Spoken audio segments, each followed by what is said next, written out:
네, 그렇다고 하면 이제 배용석 대표님한테 또 질문을 해볼 텐데요. 앞서 VCR에서 제가 봤을 때도 보니까 전 세계 인구에서 4억 명 정도가 벌써 당뇨병을 앓고 있다라고 하더라고요. 왜 이렇게 많은 수치가 지금 나고 있는지도 궁금하고요. 우리나라에서는 어느 정도 수치가 나오고 있는지도 알려주시면 좋겠거든요.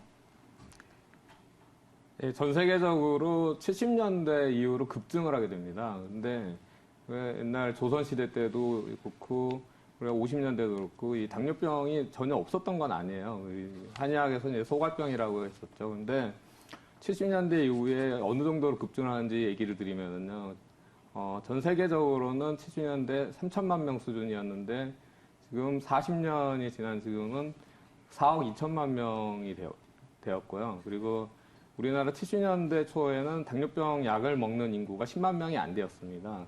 근데 지금은 당뇨병 약을 먹는 분들이 심평 기준 300만 명에 이제 이르게 되었죠. 그러니까 무려 이제 우리나라에서는 70년대에 비해서 30배 가까이가 급증한 것입니다. 그래서 그러면은 당뇨병 약을 먹고 이렇게 운동이라든지 식이요법을 하는데도 왜 이렇게 증가를 했느냐 생각해 볼 필요가 있습니다. 첫째는요, 당뇨병 약을 한번 먹게 되면은 평생 먹는 분들이 많습니다. 그러니까 뭐 80년대 약을 드신 분들도 지금 살아계시면은 계속 약을 먹고 있는 거예요. 그러니까 누적이 되는 거고요. 두 번째는 혈당 기준이 200이었는데 이제 125까지 내려가고 심지어는 당뇨 전 단계에 있는 분들까지 약을 먹게 됩니다. 그래서 그 120에서 150 근처에 있는 분들은 그 당뇨병 약을 먹는데 그 신규 환자들이 급증을 하게 된 거고요. 세 번째는 건강검진을 받는 경우에 애애 없이 다 약을 먹게 됩니다. 그러다 보니까 70년대에 비해서는 무려 30배라는 어마어마한 수치가 이제 늘어나게 된 것이죠. 그리고 당뇨병 환자들이 그러면은 그 운동과 식이요법을 제대로 못해서 그러면은 병이 생겼느냐 이걸 생각해 볼 필요가 있습니다. 그래서 당뇨병 약을 먹는 동안에는요 췌장이 좋아지질 않더라고요. 그래서 계속 그 약을 더 강한 걸로 바꾸게 되고 하루에 한 번 먹던 약이 두 번, 세 번으로 늘어나게 되고요. 그리고 약으로 안 되니까 이제 인슐린 주사를 맞게 되는데요. 그 과정이 이제 당뇨병 환자의 사망 공식이라고 부를 정도로 거의 95% 이상이 그런 패턴을 보이고 있습니다. 네, 그런데 어쨌든 현대의학에서 우선적으로 당뇨병 치료약이라고 하면 당뇨약과 인슐린 주사라고 볼 수 있긴 한데요. 이렇게 치료를 계속 한다고 하더라도 평생 완치가 안 된 상태로 계속적으로 치료를 받거나 이런 부분들이 필요한 것 같은데 왜 완치가 안 되는지 정말 궁금하긴 하거든요. 혹시 당뇨병의 근본적인 원인과 관련이 있을까요? 예, 그렇습니다. 혈당을 강제로 떨어뜨리는데 그 포커스를 맞추고 있는 것이 지금의 이제 당뇨병 약인데요. 그 혈당만 강조를 하다 보니까 췌장의 그 혈당 조절 메커니즘이 밸런스가 깨져버립니다. 원래 췌장에서는 이제 알파 세포와 베타 세포가 그 글루카곤과 인슐린이라는 호르몬을 내서 이제 혈당을 조절하게 되는데요.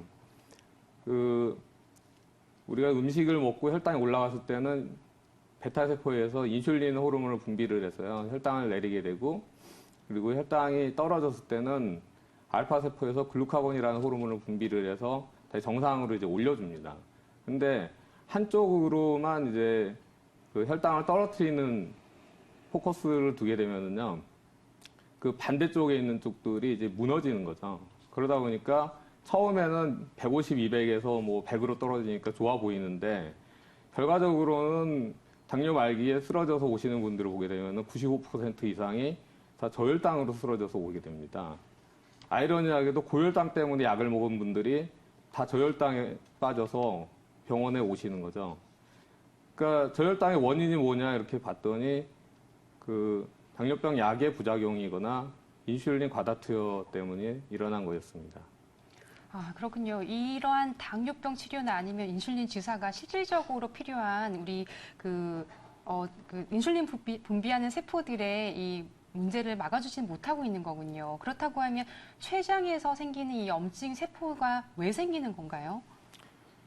그 태어민인 경우가 이제 거의 한 50에서 60%를 차지하는데 그 당뇨병 환자 비율을 보게 되면요. 태어민이 상당히 많은 거를 볼 수가 있습니다. 근데 이분들의 특징이 이제 염증 질환이 많고요. 그리고 비만이 많은 분들입니다. 그래서 이 지방 세포들이 그 살이 찌게 되는 경우 이제 커지거나 이제 그 수가 증가하게 되는데 이때 이제 에디포카인이라는 그 염증을 일으키는 물질들이 분비가 되는데요. 특히 이제 TNF-알파라든지 IL-6라는 사이토카인이 이제 그 염증을 일으키는 물질입니다. 그래서 당뇨 초기에는 오히려 이제 인슐린 저항성이나 그 렙틴 저항성을 일으켜서 호르몬 교란을 시키는 그런 작용을 하게 되는데요. 그래서 당뇨 초기에는 오히려 살이 찌게 되죠. 근데 당뇨 말기로 가게 되면은 그 인슐린 분비하는 세포들이 염증에 의해서 파괴되는 걸 우리가 볼 수가 있습니다. 그래서 그 당뇨 말기에는 이제 인슐린이 부족해지고 그래서 그 마르는 그런 상황을 볼 수가 있습니다.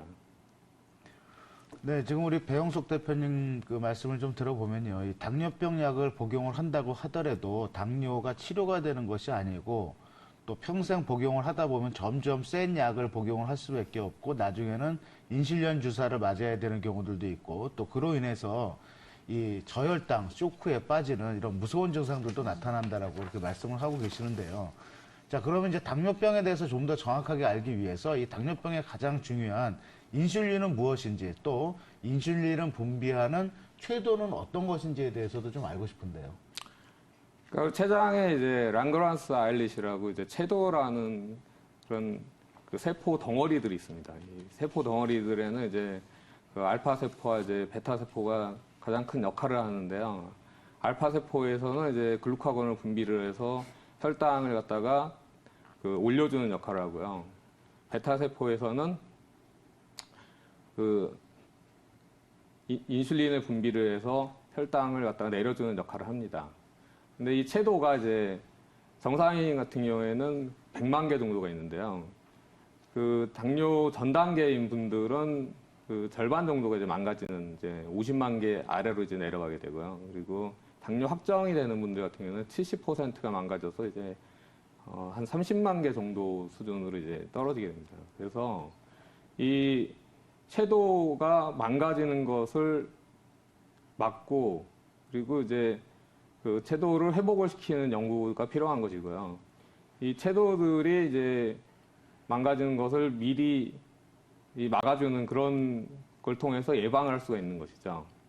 하지만은 기존의 당뇨병 약은 이 채도가 망가지는 것을 막아주는 약이 아니고 오히려 강제로 혈당을 떨어뜨리다 보니까 롤러코스터 현상을 만들게 되고 더 부담을 줘서 채도가 더 망가지는 그런 걸 볼 수가 있습니다. 네, 대부분의 성인 당뇨라고 하면은 뭐 비만이신 분들이 많다고는 하던데 당뇨의 유형이 사실 한 가지는 아니잖아요. 이 당뇨병의 유형에 대해서도 알려주시면 좋겠네요. 당뇨병에는 이제 크게 두 가지로 이제 분류를 할 수가 있는데요. 그 소아당뇨라고 말하기도 하는 이제 타입 1이 있고요. 그다음에 그 성인 당뇨라고 말하는 이제 타입 2가 있습니다. 이제 타입 2인 경우에는 주로 이제 그 비만하고 관계가 된 경우들이 많고요.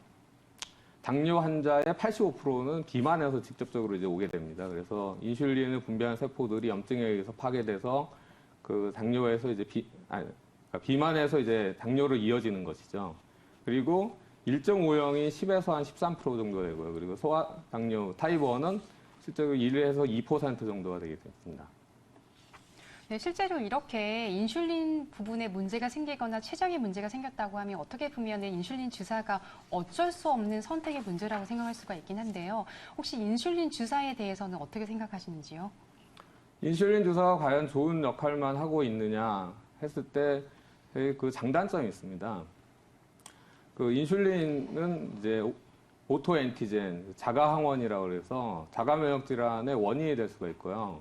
소아당뇨병은 이제 자가 면역 질환으로 분류가 되거든요. 그래서 그 인슐린이 분비가 안 되기 때문에 인슐린을 맞지만은 사실 인슐린이 오히려 더 그 병을 갖다가 악화시킬 수 있다는 그런 보고들이 나오고 있습니다. 그리고 성인 당뇨 같은 경우에도 그 인슐린이나 인슐린 그로스 팩터들이 그 염증을 일으키는 그 세포들에 영향을 끼쳐서 그 염증이 더 악화되는 거를 갖다가 보고가 될 수가 있고요. 그리고 심지어는 인슐린이 이제 췌장이라든지 그 다른 그 염증에 이제 그 그 영향을 미쳐서 이제 췌장암이라든지 다른 암으로 발전되는 경우까지도 이제 보고가 되고 있습니다. 그래서 인슐린 주사가 과연 그 혈당을 떨어뜨리는 그런 좋은 역할만 하는 게 아니라는 거를 좀 알고서 사용하면 좋겠습니다.